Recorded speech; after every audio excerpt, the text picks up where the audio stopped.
দর্শক, সারাদিনে ভোটের চিত্র নিয়ে আলোচনার জন্য আমাদের সাথে স্টুডিওতে উপস্থিত আছেন আমাদের সহকর্মী রিপোর্টার মঞ্জলে নাম। আপনাকে আমন্ত্রণ জানাচ্ছি আমাদের এশিয়ান স্টুডিওতে।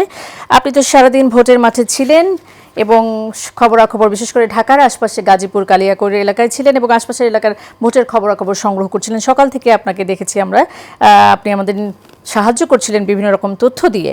তো দর্শকদের প্রতিক্রিয়া আমি একটু জানতে চাই যে আপনি ওখানে ছিলেন, ভোটারদের প্রতিক্রিয়া কেমন ছিল, কেমন দেখলেন, সর্বশেষ কি তথ্য বা অপ্রীতিকর কোনো ঘটনা ঘটেছে কিনা, সব মিলিয়ে একটু সার্বিক অবস্থা জানাবেন।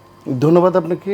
প্রথমে আমি আমার এশিয়ান টেলিভিশনের কলা কৌশলী আমার সহকর্মী ভাইদেরকে আমি আমার অন্তরস্থল থেকে অভিনন্দন। আমি সকাল থেকে যখন আমার টিম নিয়ে গাজীপুর 5 আসন কালীগঞ্জের উদ্দেশ্যে রওনা দিই, আমি ঠিক 7:30টায় ওখানে ভোট কেন্দ্রে উপস্থিত হওয়ার পরই ভোট শুরু হয়। ভোট শুরুর পর থেকে আমি ওখান থেকে 8:30টায় লাইভে যুক্ত হই। যাই লাইভে যুক্ত হওয়ার পর দেখি ব্যাপক সাড়া, নারী পুরুষ উভয়ে একেবারে যে একটা ঈদের আমেজের মতো উৎসব মুখর একটা পরিবেশে সবাই ভোট দিচ্ছে, যা বিগত 17 বছর এদেশে ভোটাধিকার প্রয়োগের যে থেকে বঞ্চিত ছিল এদেশের মানুষ, সেই অধিকার ফিরে পেয়েছে। এই আনন্দে সবাই সবার পছন্দের প্রার্থীকে ভোট দিচ্ছে।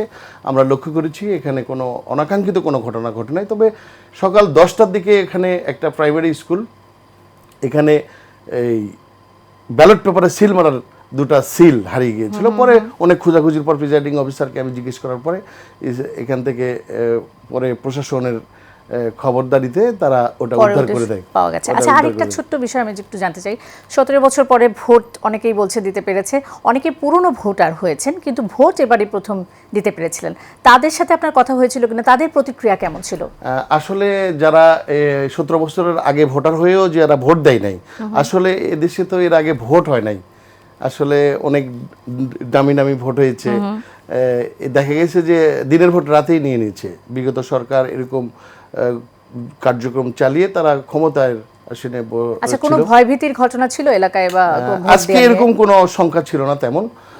এখানে ভোটাররা নির্বিঘ্নে তারা মানে ভোট দিয়েছে, তাদের পছন্দের প্রার্থীকে ভোট দিয়েছে, তাদের ভোটাধিকার যে প্রয়োগ করতে পেরেছে এই উচ্ছ্বাসে আমি ওদেরকে দেখছি যে তারা কত আনন্দিত যে এতদিন পর একটা দেশে তাদের পছন্দের প্রার্থীকে তারা ভোট দিতে পারছে। আচ্ছা, আরেকটা বিষয়, গণভোট নিয়ে একটু কনফিউশন আছে বিশেষ করে গ্রামাঞ্চলে আর বয়োজ্যেষ্ঠদের মাঝে।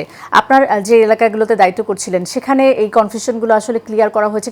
কি প্রতিক্রিয়া দেখেছেন তাদের মধ্যে? আসলে গণভোটটা অনেকে বোঝে না, আসলে গণভোটটার প্রতিক্রিয়াটা কি, গণভোটটা হ্যাঁ নাই দিলে কি হবে। গ্রামের আপামর আমি তো আসলে মফস্বল পর্যায়ে চলে গিয়েছিলাম। আমার এখান থেকে প্রায় 45 কিলোমিটার দূরে, ঢাকার থেকে কালীগঞ্জ এলাকায়। এখানে গ্রামের মানুষরা আসলে হ্যাঁ না সম্পর্কে এটা বোঝে না, ওরা শুধু সিল বোঝে। এটা প্রার্থীর যে কোনটা পছন্দ করে মার্কা আছে গ্রামের মানুষ। আরেকটা বিষয়, আমাদের সহকর্মী রকিব মানিকের সাথে কথা বলছিলাম, সে বলছিল ইসি যে বক্তব্য দিয়েছেন 49% শতকরা ভোট কাস্ট হয়েছে এবং এটি আরো বাড়তে পারে, 55 থেকে 60 এর মধ্যে হতে পারে। এই বিষয়ে ছোট্ট করে একটু আমাদের জানাবেন, কতটুকু আসলে হবে আপনার এলাকায় যতটুকু উপস্থিতি দেখেছেন? আমি যতটুকু দেখেছি, আমি যখন শেষ করে আসি 4:30টার দিকে যখন নির্বাচন শেষ হয়, একটা কেন্দ্রের ভোট ফলাফল ওখানে 70% ভোট কালেক্ট হয়েছে ওই একটা কেন্দ্রে। আচ্ছা, তো ওখান থেকে আমি যা দেখলাম, এখানে একটি দল আসলে নির্বাচনে অংশগ্রহণ করে নাই। তাদের তো একটা জনমত আছে, তাদের তো একটা সংখ্যা আছে, তারা তো সবাই ভোট দিতে যায় নাই। অনেকে এর আগে ক্ষোভে যে তাদের মার্কা নেই, তাদের দল নেই।